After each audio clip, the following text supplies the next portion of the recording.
नमस्कार, सुजिस बुलेटिन में आपका स्वागत है। मैं हूं आपके साथ अश्विनी सरोही। एक नजर हेडलाइंस पर। मुख्यमंत्री के नेतृत्व में बीते 1.5 साल में कृषि कल्याण योजनाओं में बने नए कीर्तिमान। फार्म पॉन्ड, डिग्गी निर्माण, तारबंदी जैसे जमीनी कार्यों के लिए दिया रिकॉर्ड अनुदान। पंडित दीनदयाल उपाध्याय अंत्योदय संबल पखवाड़े के जरिए गांव गरीब तक पहुंचा। जन कल्याणकारी योजनाओं का लाभ, सेवा, सुशासन और गरीब कल्याण के कार्यों को मिली नई पहचान। मुख्यमंत्री दुग्ध उत्पादक संबल योजना के तहत दुग्ध उत्पादकों को 5 रुपए प्रति लीटर की दर से मिल रहा अनुदान। प्रदेश में पशुपालकों को मिल रहा आर्थिक संबल। मुख्यमंत्री श्री भजनलाल शर्मा के नेतृत्व में राजस्थान सरकार किसानों के सशक्तिकरण और कृषि क्षेत्र के सर्वांगीण विकास के लिए समर्पित भाव से कार्य कर रही है। राज्य सरकार द्वारा किसानों की आय को दोगुनी करने के लक्ष्य को साकार करने के लिए तारबंदी, फार्म पॉन्ड, सिंचाई पाइपलाइन और सूक्ष्म सिंचाई जैसी योजनाओं को जमीनी स्तर पर लागू किया गया है। राज्य सरकार द्वारा किसानों के खेतों पर 32,164 फार्म पॉन्ड का निर्माण करवाने के लिए अनुदान दिया गया है। पिछले 1.5 वर्ष में ही 7,465 डिग्गी निर्माण के लिए किसानों को अनुदान दिया जा चुका है। कुओं से खेत तक जल के अपव्यय को रोकने के लिए 25,787 किलोमीटर सिंचाई पाइपलाइन बिछाकर 53.89 करोड़ रुपए का अनुदान दिया गया है। पाइपलाइन योजना में वर्तमान सरकार के 1.5 साल में 77,000 से अधिक किसानों को लाभान्वित किया जा चुका है। वहीं जानवरों से फसलों की सुरक्षा के लिए 25,400 किलोमीटर तारबंदी कर 286 करोड़ रुपए का अनुदान वितरित किया गया है। राज्य सरकार ने 12.86 लाख मृदा स्वास्थ्य कार्ड किसानों को वितरित किए हैं। 37,911 वर्मी कंपोस्ट इकाइयां स्थापित कर प्राकृतिक खेती को बढ़ावा दिया गया है। 50.87 लाख महिला किसानों को निःशुल्क बीज मिनी किट प्रदान कर उन्हें आत्मनिर्भर बनाया गया है।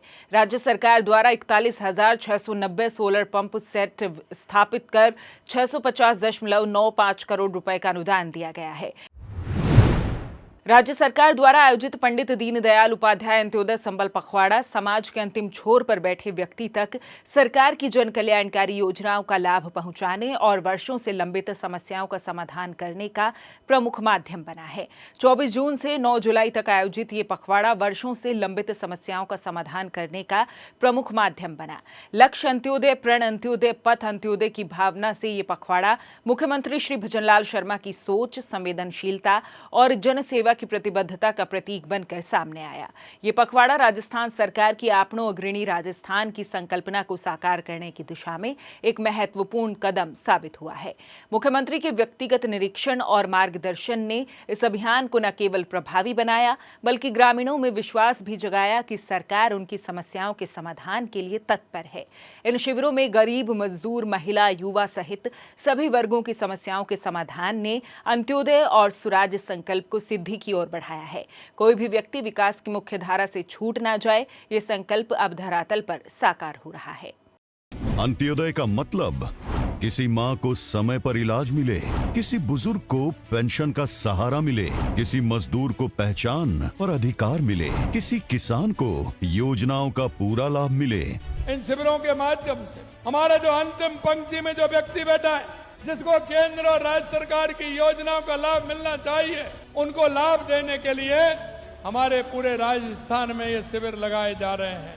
राजस्थान में 24 जून से 9 जुलाई 2025 तक आयोजित पंडित दीनदयाल उपाध्याय अंत्योदय संबल पखवाड़ा जन जन के लिए परिवर्तनकारी साबित हुआ है।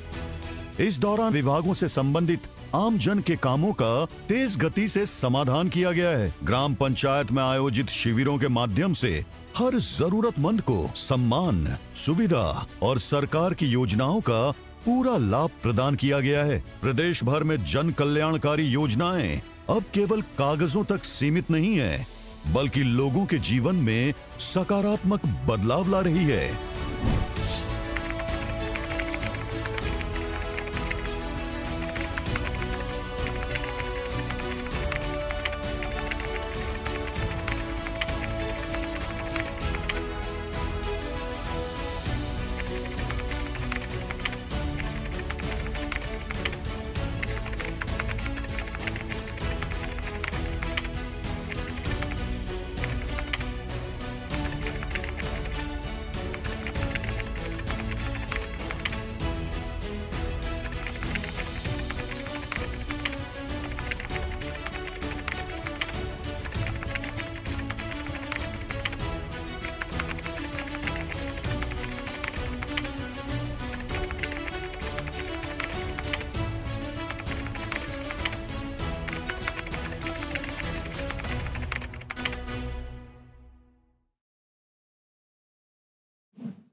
कोटा के इटावा क्षेत्र में दिल्ली मुंबई एक्सप्रेसवे पर हुई सड़क दुर्घटना में जनहानि की सूचना पर मुख्यमंत्री श्री भजनलाल शर्मा ने गहरा दुख व्यक्त किया है।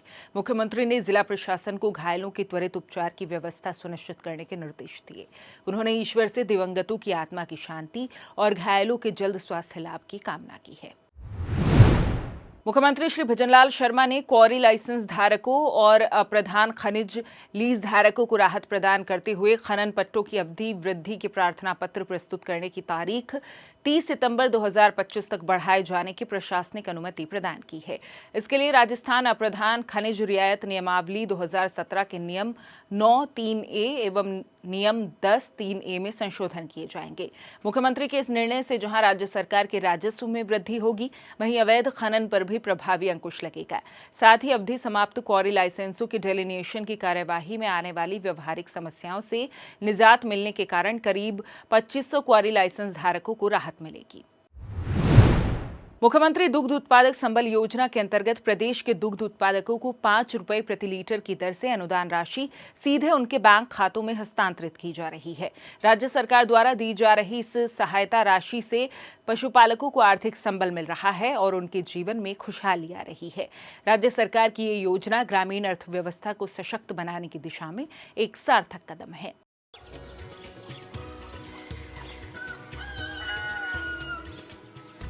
राजस्थान सरकार की मुख्यमंत्री दुग्ध उत्पादक संबल योजना करीब 4.5 लाख पशुपालकों की जिंदगी में लाई है एक नया सवेरा।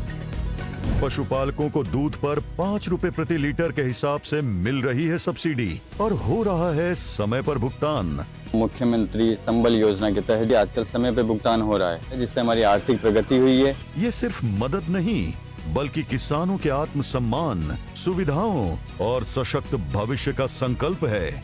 जब किसान सशक्त बनेंगे, तब राजस्थान सशक्त बनेगा।